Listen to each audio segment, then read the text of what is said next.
Good morning. I'm Courtney Davis, and I attend with my husband Jamie and our children Cassidy and Clara. When I first got asked to do this, my first thought was, what could I possibly say? What could I say for this moment? And then that quickly turned to, how could I not take this opportunity to talk about how special this church is, how special these leaders are, and all of our congregation, and how can I fit it into just a couple minutes? So I'm going to do my best to be brief. So I grew up in Madison. I actually started attending St. Matthew's in the 90s when Bill McLilley was here. We were pretty active. I was here Sunday morning, Sunday night, Wednesday night, very briefly in the youth choir. That's not where I needed to be plugged in, although it was fun. I did leave for college.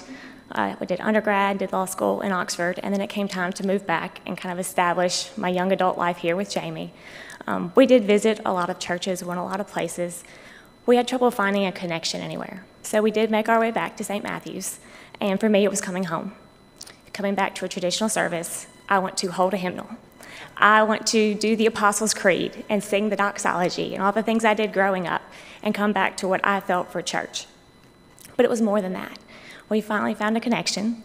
We saw familiar faces and people we knew. We got to know Andy and our other clergy. We got to know other people in the congregation. And instead of leaving services where I felt judged or that I could never be a good enough Christian or I needed to show that I was perfect and put on this image, we were allowed to be real. We were allowed to make mistakes. We were allowed to just grow and be here together. So thinking about stewardship, this is not the part where I say, let's talk about your finances and make sure you give enough. While tithing's important, so that we can support our local and non-local international ministries, it's more than that. So if you're going to talk about something, it's always good to look up the definition. What is stewardship? So one of the definitions that really spoke to me was using your resources wisely. So again, for me, that wasn't even looking at finances. At this point in our life, our time is our most precious commodity. There's so much to do between work deadlines that keep you busy and going, and kids' schedule, and life is just busy, and it's go, go, go. Where you find to put your time and what priorities you make with it, for me, just says a lot. And when church is not fulfilling, like it was when we visited some of the other churches, it's easy to make excuses on Sunday morning.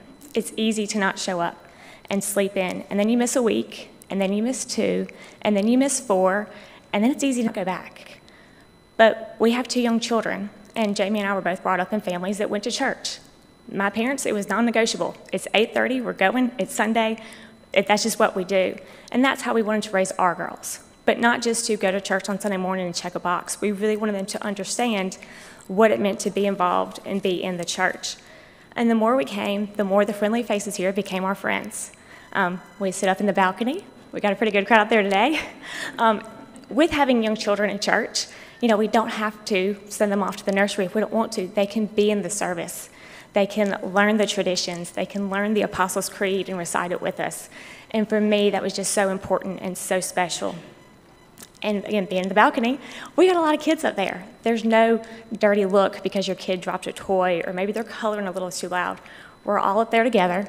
You get a friendly smile and say, hang in there. We're here. They're seeing it. They're doing it.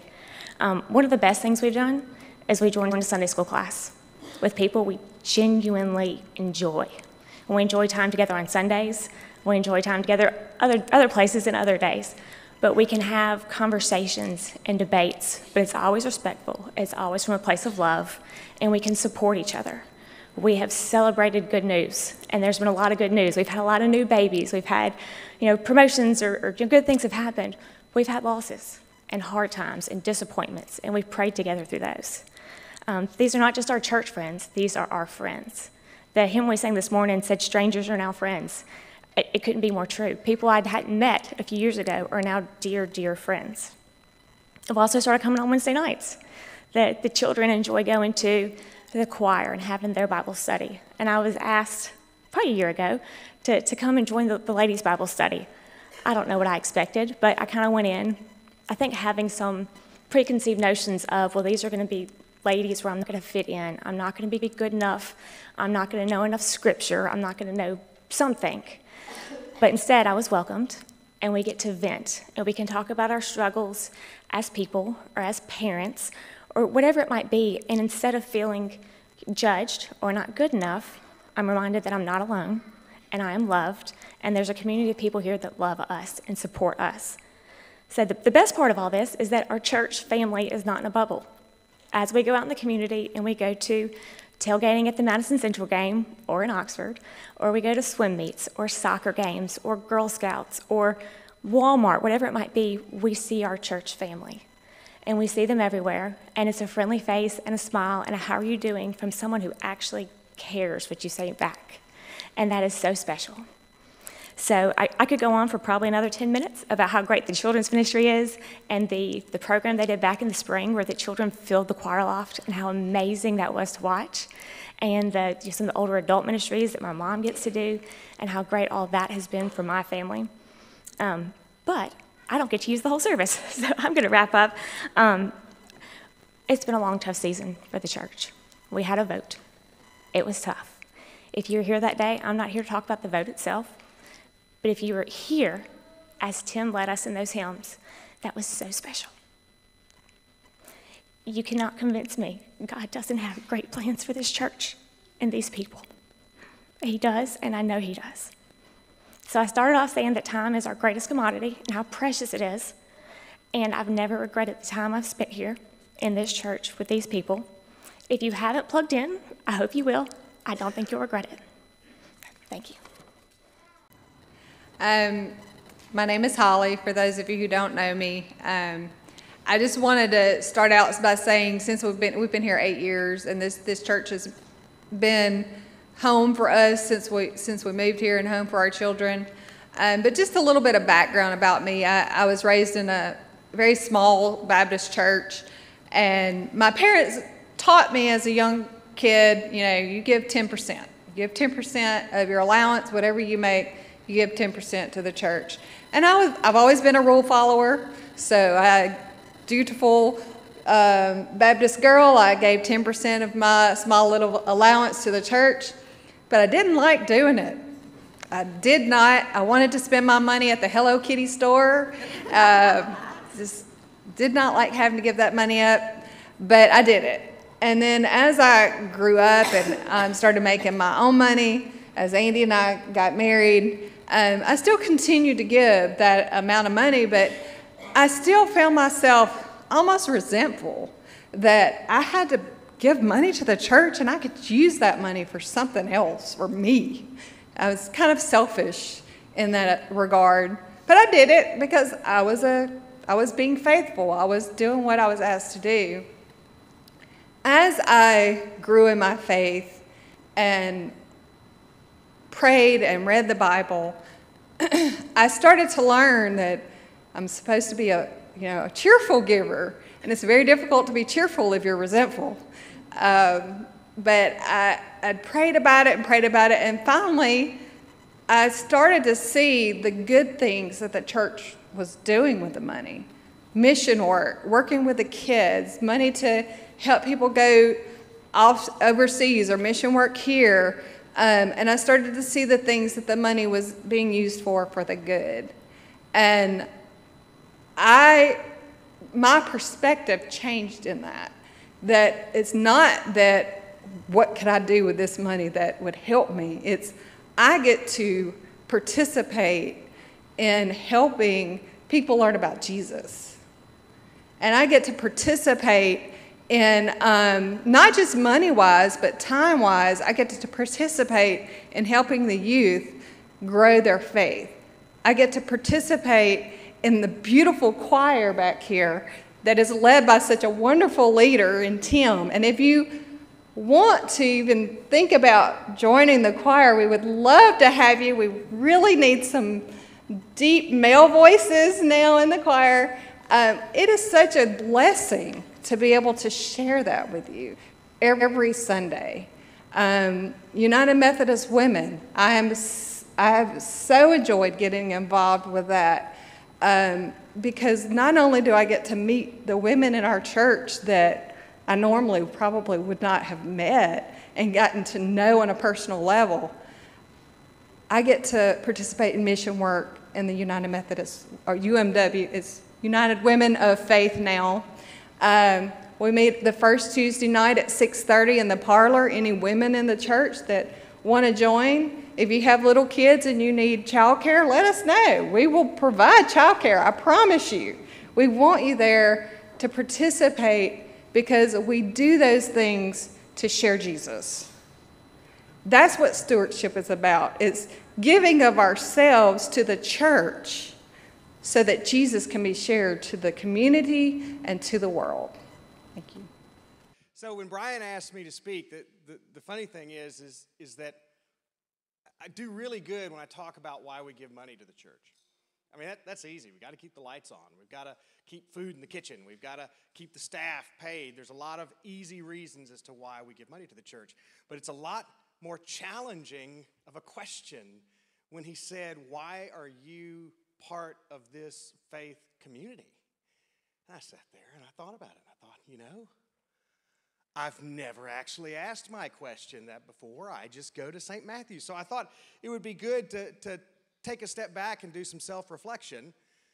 So really, the first time I ever touched St. Matthew's was as a fraternity member at Millsaps College in the Lambda Chi's, because St. Matthew's was gracious enough. I don't even know if you knew this. St. Matthew's was gracious enough to let us use the church for our initiation. And so that's the first time I ever walked through the doors of St. Matthew's. And then I worshiped at various churches over the years, and, mainly I followed my dad. He was a minister, and so I worshiped either where he worshiped or I worshiped at a church where he used to be. I think St. Matthew's is really the first church where I really got embedded and would call it a home.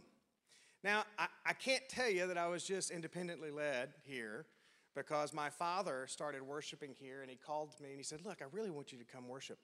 I really want you to come worship with us here at St. Matthew's. We love Andy, and you're going to love the church. And we did. And I still, again, I have to tell you, it was a little selfish, because we worshiped at this church because my dad was ill. I think everybody who knows us knows that he passed away from cancer. And so we were going to be a part of his faith family. But that's when the magic happened. Because St. Matthew's,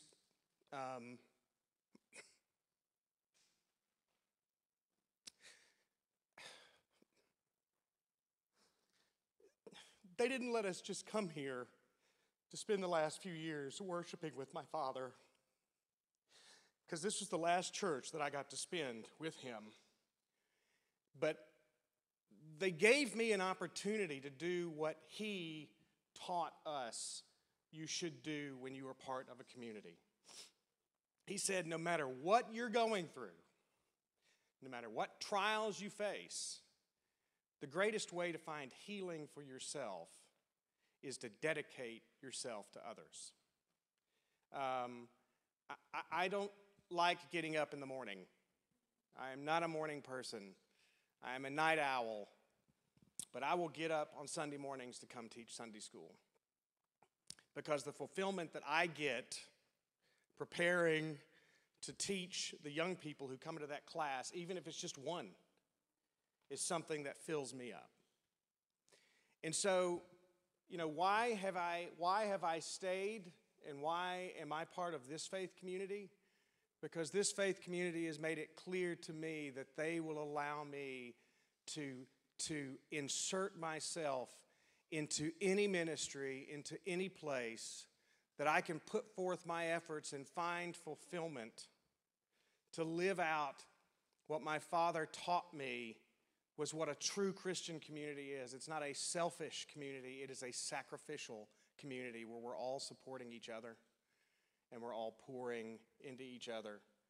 And we want to grow like that. And that is the one thing that's additional with St. Matthew's. I know, church populations come and go. I was a minister's kid. I know that. We moved around a whole lot. But the goal is always outreach.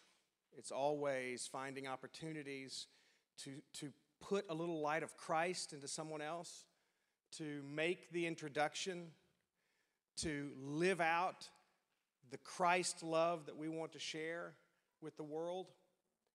And that's how St. Matthew's got their hooks in me. Because after I was part of all those groups, I told, one of the best children's moments I ever did was one where I told a story and my father came up after me and said, yeah, and you didn't even tell the best part, because he was part of the stories. And he loves St. Matthew's. We love St. Matthew's. And it's not just because it's a cool place to be. It's because we are hearts who want to give to other hearts. We are broken, who want to make sure that we contribute to the healing of the broken. We are the lonely who want to give each other comfort. That's who St. Matthew's is to me. And that's why we're here.